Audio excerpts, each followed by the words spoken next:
Ternyata sudah hampir pukul 5 sore. Aku melirik arloji mewah yang melingkar di pergelangan tanganku. Setelahnya, aku mengalihkan pandangan pada Leni yang masih tampak sibuk di sampingku. "Bagaimana?" tanyaku sambil memajukan badan untuk mendekati Leni. Leni menghentikan gerakan jemarinya sejenak, menoleh padaku saat wangi parfum yang beraroma maskulin menyapa indera penciumannya. "Aku emang suka makai parfum impor yang beraroma seperti itu." Ada respon aneh dari Leni. Ia seperti penasaran, bahkan ada kesan tertarik. Mungkin ia menjadi tergoda dengan aroma yang mulai menyeruak ke batang otaknya. Tapi aku hanya diam cuek, seolah tak peduli dengan apa yang ia alami. "Oh ya, namaku Eduardo Salihin, biasa dipanggil Edo. Umurku 33 tahun, tapi belum berumah tangga, meski pernah pacaran 5 tahun lamanya dengan Tantri, wanita yang sangat aku kasihi. Tantri meninggal karena kecelakaan saat dinas luar kota bersama krunya. Sejak itulah aku jadi apatis, karena sulit sekali menghilangkan bayangan Tantri dari ingatanku. Profesiku seorang CEO sebuah perusahaan ternama di kotaku. Aku sudah menyelesaikannya, Pak. Apakah laporan ini juga harus kukirimkan pada Aditya?" Jawab Leni agak terburu. "Bisakah kau melakukannya dengan cepat? Karena sebentar lagi aku harus bertemu Olivia untuk makan siang bersama." Kataku sembari kembali melirik jam tangan merwahku. "Bisa, Pak. Sebentar." Leni dengan cepat menggerakkan jemarinya di atas keyboard laptop. Tatapannya lurus ke arah layar, dan berselang beberapa menit, "Sudah terkirim, Pak." Lapornya. Diam-diam, ia melirik ke arahku dengan sudut matanya. Kini aku telah menarik tubuhku ke belakang, bahkan beranjak dari sofa. Membuat Leni akhirnya bisa menghela nafas lega sambil mengusap dada. "Apa yang sedang kau lakukan, Len?" Lontarku dengan satu alis terangkat naik, saat aku menemukan Leni sedang mengelus pakaian di bagian dadanya. Tergugup mendengar teguran itu, Leni refleks beranjak dari sofa. "Tidak ada, Pak Edo. Aku tidak melakukan apapun," ucapnya terbat, dan kembali menghela nafas setelahnya. Tanpa Leni sadari, tingkah polanya sejak tadi sebenarnya tidak pernah lepas dari pengamatanku. Bagaimana ia bekerja, bagaimana ia menghela nafas. Bahkan, aku bisa tahu kapan wanita cantik itu merasa malu terhadapku. Ayo pergi," ajakku, sambil merapatkan BBR-ku. Tidak ingin sampai Leni mengetahui bahwa saat ini aku sedang tersenyum setelah menyaksikan tingkah wanita itu selama beberapa jam ini. Baik, Pak." Dengan sigap, Leni segera mengemasi laptopnya. Ia juga mengembalikan berkas-berkas yang telah selesai ia input pada manajer. Aku menunduk pada Leni setelah menerima semua berkas yang telah Leni berikan padaku. "Cepatlah, Len," seruku tak sabar. Kini aku telah berdiri di ambang pintu ruangan, sembari menatap ke arah Leni dengan wajah gusar. "On my way, Pak Edo." Leni berlari kecil menghampiriku. Karena terburu-buru, heels sepatunya tanpa sengaja tersangkut pada ujung karpet. Membuat Leni sontak terhuyung ke depan. Melihat hal itu, aku pun mengulurkan tangan untuk menangkap tubuh Leni yang hampir mencium lantai. "Kau..." Aku menatap punggung kepala wanita itu dengan rahang mengeras. "Hei, Leni, tak bisakah kau berhati-hati sedikit?" Ocehku. Tapi, 1 detik, 2 detik, hingga 2 menit berlalu. Sama sekali tidak ada jawaban terlontar dari mulut Leni. Wanita itu seolah membeku, tampak socek atas apa yang terjadi pada dirinya. "Len, kau baik-baik saja?" tanyaku cemas. Meski lengannya terasa pegal menahan bobot tubuh Leni, namun aku mengacuhkannya begitu saja. "Hei, aku baik-baik saja, Pak," sahut Leni tiba-tiba, menyentuh tanganku dengan salah satu tangannya yang bebas, kemudian menoleh padaku. Rona merah tampak memenuhi pipinya, sebagai ungkapan rasa malu. Reaksi Leni itu membuat kelopak mataku sontak melebar.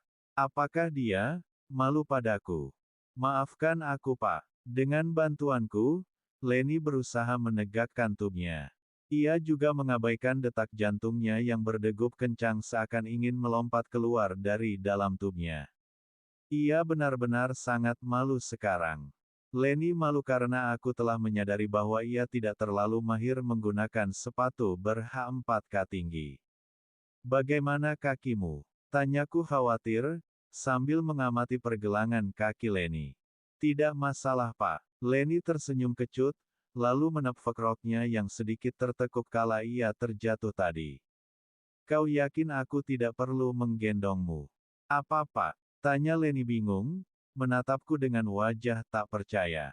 Ia seperti bingung, apa tidak salah dengar, atau aku benar-benar berkata bahwa aku ini ingin menggendongnya. Maksudku, jika kau kesulitan untuk berjalan mungkin aku bisa. Ucapku terpotong. Leni dengan cepat mengibaskan tangannya di hadapanku, saat aku memperlihatkan padanya bahwa aku serius ingin menggendongnya. Itu tidak perlu, Pak. Aku masih bisa berjalan dengan baik, tolaknya kikuk. Bahkan mungkin Leni bisa merasakan jika wajahnya telah sangat memerah saat ini. Bagus, jika kau baik-baik saja. Tapi aku rasa, sebaiknya kau. Tanpa seizin Leni, aku meraih tangannya lalu merenggenggamnya dengan erat. Lebi tersenyum tipis saat aku menatapnya dengan mata membola. Aku hanya takut kau akan terjatuh lagi, jadi. Leni mengangkat tanganku yang sedang menggenggam tangannya ke hadapan wanita itu. Untuk saat ini, aku akan mengizinkanmu untuk menggenggam tanganku. Ujarku narsis. Leni hampir pingsan mendengar ucapanku. Tapi sialnya, sikapku justru membuat hatinya menjadi hangat. Tidak, tidak, jangan, Pak. Leni tanpa sadar menggelengkan kepalanya. Namun Leni hanya diam ketika aku menariknya, membawanya pergi meninggalkan tempat itu. Selama melangkah bersamaku, Leni sesekali melirik ke arah tangannya yang berada di dalam genggaman tanganku. Telapak tangannya yang mungil seolah tertelan oleh tanganku yang besar. Mungkin ia merasakan genggaman tanganku terasa hangat memenuhi hatinya. Kita mau kemana, Pak? Tanya Leni penasaran. Kita gak kemana-mana, aku hanya ingin kamu tahu, kalau aku menginginkanmu. Jawabku sambil terus berjalan menuju tempat parkir. Jangan, Pak, itu sesuatu yang tidak mungkin. Kata Leni. Kenapa gak mungkin? Kamu menolakku. Ujarku yang bikin Leni terbelalak. Pak Edo kan pernah punya tantri, dan itu yang bikin hati Pak Edo tertutup. Jujur, Pak, aku bukan tantri, dan aku gak mau disamakan dengannya. Ujar Leni lagi. Itu kan pradugamu, dan sekarang saatnya aku ingin membuktikan kalau hatiku sudah move on. Aku bisa melupakan tantri demi kamu. Kataku sok romantis. Aku juga gak tahu dari mana kata-kata indah itu bisa meluncur dari BBR-ku. Jadi, katakan saja, Pak, Pak Edo mau apa nih, biar aku bisa mengerti maksud yang sesungguhnya. Ucap Leni meminta kepastian setelah berada di dalam mobil. Baiklah, aku mau kamu jadi istriku. Kataku jujur, jelas, dan singkat. Kulihat Leni langsung terdiam lesu, ia belum menjawab tawaranku. Seperti ada yang ia pikirkan. Tapi, semua itu kalau kamu mau. Kalau gak mau tentu aku akan berusaha cari yang lain. Kataku lagi dengan fokus nyetir. Emang harus jawab sekarang, Pak? Iya, sebab kalau jawabnya harus besuk-besuk, itu artinya ada laki-laki lain yang kamu pertimbangkan. Dan aku gak mau jadi salah satu bahan pertimbangan itu. Tegasku. Begitu yakinnya hatiku, sebab aku tahu sebenarnya sudah cukup lama Leni sering memperhatikan aku, meski aku hanya cuek dan pura-pura tidak tahu. Tapi entah mengapa, tiba-tiba mobilku seperti ada yang mengarahkan ke suatu tempat. Dan tempat itu pastilah tempat yang sangat privasi, tempat yang dijamin kenyamanan dan keamanannya. Jadi Pak Edo membawaku ke sini, untuk apa, Pak? Tanya Leni kaget. Bukan untuk apa-apa, aku hanya ingin mengajakmu makan bersama. Ikuti aku tandanya kamu mau, dan gak ikuti aku tandanya kamu menolakku. Bereskan. Jelasku. Begitu amat ya, bukankah ada tempat dan waktu yang lebih tepat untuk kita bicara Pak? Ujar Leni. Setelah makan, tempat dan waktu yang tepat itu sudah aku siapkan. Jangan khawatir. Singkatnya, setelah usai makan malam, kami langsung menuju tempat yang sudah aku janjikan. Meski tambah kaget lagi, tapi akhirnya Leni mengikuti juga. Kita sudah sampai tempat dan waktu yang tepat untuk menjawab pertanyaanku. Mau atau tidak menjadi istriku? Jawablah dengan jujur, jangan ada pertimbangan apapun. Kataku, sungguh di luar dugaanku, tanpa menjawab dengan kalimat, ternyata Leni telah mendahului berada di atasku. Aku sempat dibuat kebingungan, tapi dengan cepat aku segera paham dengan isyaratnya. Maka tak butuh waktu lama, suasana mulai berubah. Suhu ruangan yang dingin full AC, makin hangat, dan tambah panas. Sementara ini tak ada jarak antara seorang CEO dengan sekretaris. Kami sama-sama saling mengisi, saling memberi dan menerima. Saling berjuang untuk menuntaskan misi yang sebenarnya tersimpan sudah cukup lama.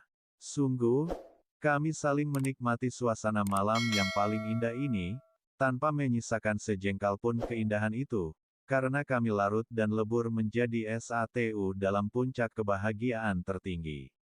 Begitulah kisah hidupku saat mendapatkan istriku, dan kini kami masih hidup rukun dan bahagia dengan satu putraku yang masih berumur 2 tahun. Sekian dan terima kasih.